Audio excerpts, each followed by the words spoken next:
दोस्तों, हमारे channel Hina creation में मैं आपका स्वागत करती हूँ। डेनियल नाम का एक लड़का था। उसके चेहरे पर उसकी परेशानी साफ साफ दिखाई दे रही थी। उसकी आंखों में उदासी और उसकी चाल में एक थकान दिखाई दे रही थी। डेनियल एक इंजीनियर था। वह काफ़ी दिनों से जॉब ढूंढ रहा था, पर उसे जॉब नहीं मिल रही थी। डेनियल ने पार्क में एक डेस्क देखी।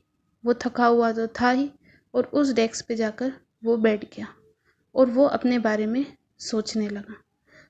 उसे पता था कि उसके फादर एक गरीब व्यापारी है जिनकी ज़्यादा इनकम नहीं है। फिर भी उन्होंने कड़ी मेहनत करके डेनियल को एक इंजीनियर बनाया था। ऊपर से उस पे एजुकेशन का लोन भी था, जिसके कारण उसकी टेंशन और ज़्यादा बढ़ती जा रही थी।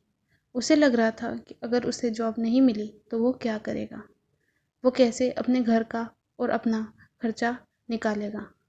ऊपर से उस पे एजुकेशन लोन था, उसे वह भी चुकाना था। वह बहुत ही परेशान था। वो पिछले 6 महीने से जॉब के इंटरव्यू दे रहा था।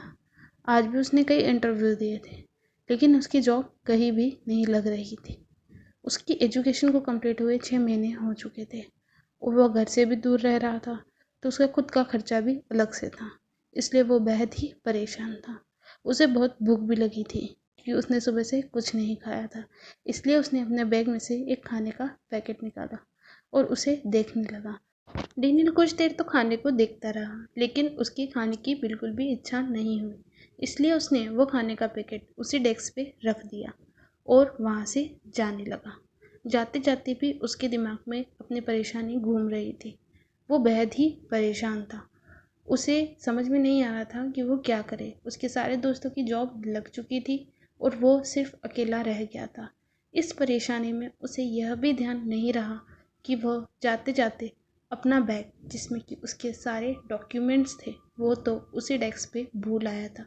जैसे ही उसे इस बात का एहसास हुआ कि उसका बैग, जिसमें सारे डॉक्यूमेंट्स है, वो उसी पार्क में भूल आया है, वो तुरंत उस पार्क की तरफ बढ़ा और जल्दी जल्दी उस पार्क की तरफ जाने लगा।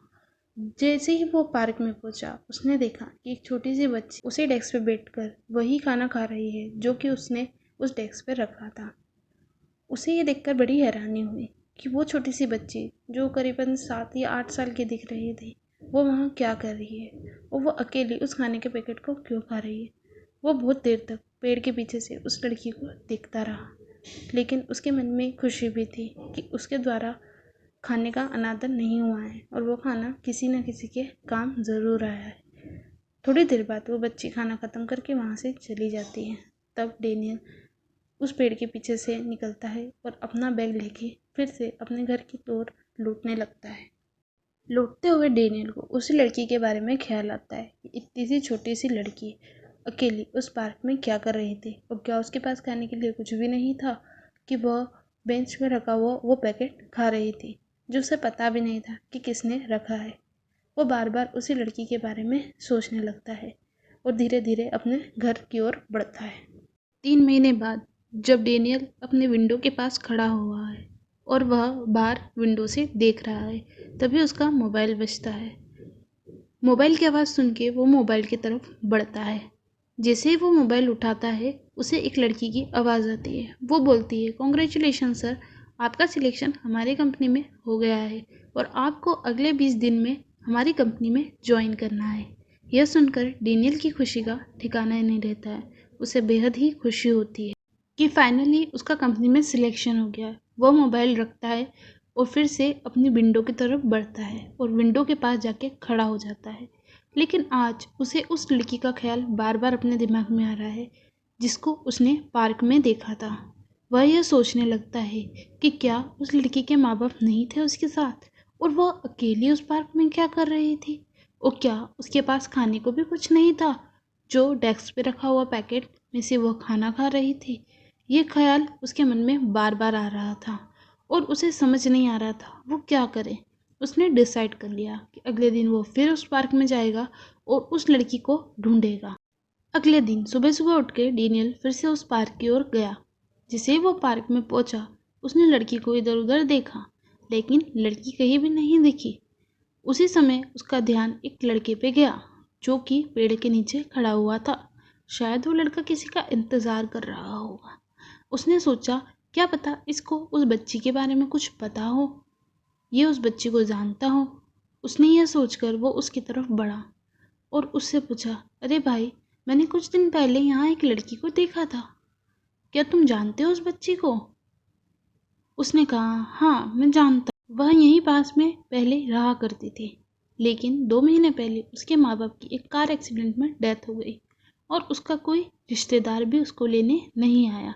तब से वह वहाँ ही अकेली रहती थी। आसपास के लोग उसको कुछ खाने को दे देते थे या इधर उधर से लेके वो कुछ खा लिया करती थी।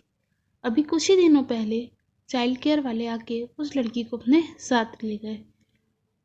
उस इंसान को उस लड़की के लिए खुशी थी कि कम से कम चाइल्ड केयर में उसका पूरी प्रॉपर देखभाल होगी, उसको स्कूल भेजा जाएगा, उसको खाने में कोई भी दिक्कत नहीं उठानी पड़ेगी।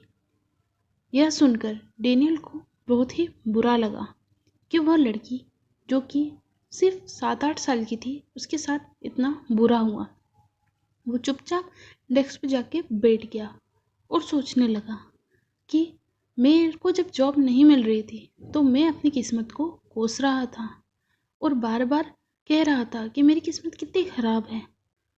लेकिन उस बच्चे की किस्मत तो कितनी ख़राब है कि ना ही उसके पास खाने के लिए खाना है, ना रहने के लिए घर है और ना ही उसके पास उसके माँ बाप है जो कि उसको प्यार करेंगे।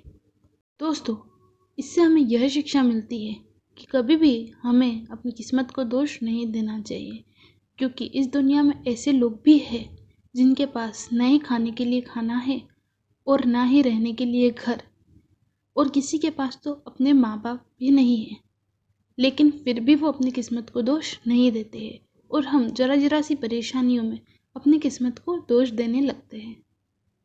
अगर आपको हमारी कहानी पसंद आई हो तो हमारे चैनल को सब्सक्राइब ज़रूर कीजिए, साथ में लाइक और शेयर भी कीजिए। धन्यवाद।